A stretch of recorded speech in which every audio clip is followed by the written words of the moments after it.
The Russian government hacked your email? Yes, that's what I believe, and I think we have been informed by law enforcement sources that they're conducting this investigation as part of the broader investigation, that they've just taken the unprecedented step of the Director of National Intelligence and the Director of Homeland Security have said are at their root Russian hacks.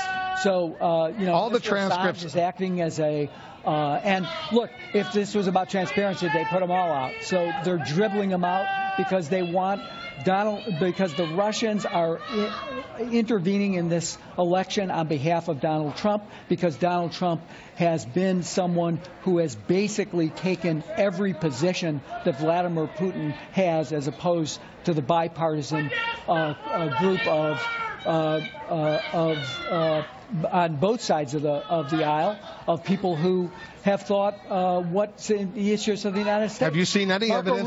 Marco Rubio even this morning said that he wouldn't condone it, participate in it, because he knows what's up. This is the Russians trying to interfere in our election. Have any of the emails or transcripts that have been released been doctored, or are they accurate? Well, I'm only going to say this, Ruth. When this first came out, it came out with a lie from Julian Assange, which was that, when he first released these, that I was a co-owner of the Podesta Group, which is factually completely untrue. So, what is false, what is accurate, we're not going to get into. Are the transcripts of the speeches before Goldman Sachs, are they accurate?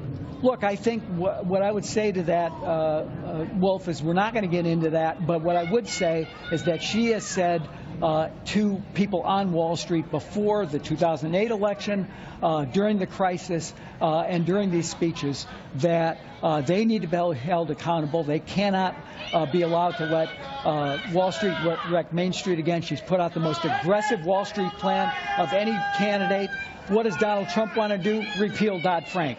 She's been forward-leaning and saying that she will regulate and be tough on Wall Street. And she says, according to these transcripts, you need one position in public for the American people, but you need another private position. No, I think that in the context of this, what she has said to them was they were playing with fire in the mortgage market with the credit default swaps, that they should get a fairer tax code by eliciting getting rid of carried interest, that Dodd-Frank was going to be enforced, and that she's gone further than that in this campaign. So I think she's been, even though she represented New York, she's been tough on Wall Street. She'll continue to be tough on Wall Street, and I think that's what her speeches have indicated. And if you look at the commentary, people are kind of surprised when they look at the whole basket to find that the reformers are kind of pleased and the people on Wall Street are kind of nervous. In one of the emails, there's a reason for that. It's because she's going to be tough on Wall Street. I know you got to run, but very, very, very quickly, in one of the emails you called Bernie Sanders a doofus. Did you?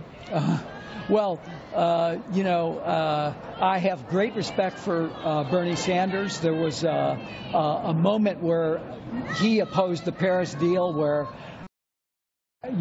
without confirming the accuracy of the email, I was frustrated with him. But he and I have a very good relationship, a lot of rapport. I've worked for Pat Leahy, the other senator from Vermont, and I've had a very good relationship with Senator Sanders, and I have a great affection for him. But I do think when he criticized the Paris Agreement, I didn't think he was taking the right position.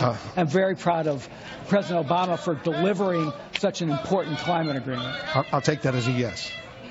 I'll take that as a statement that I have great admiration for Senator Sanders. Some of the other words you use to characterize others. Look, there are even members of the CNN. I know, we know. Who might read some of, you say things. Got to be careful with your emails. Say things in private that you regret, but I have great affection and great admiration for Senator Sanders. All right, thanks very much for joining.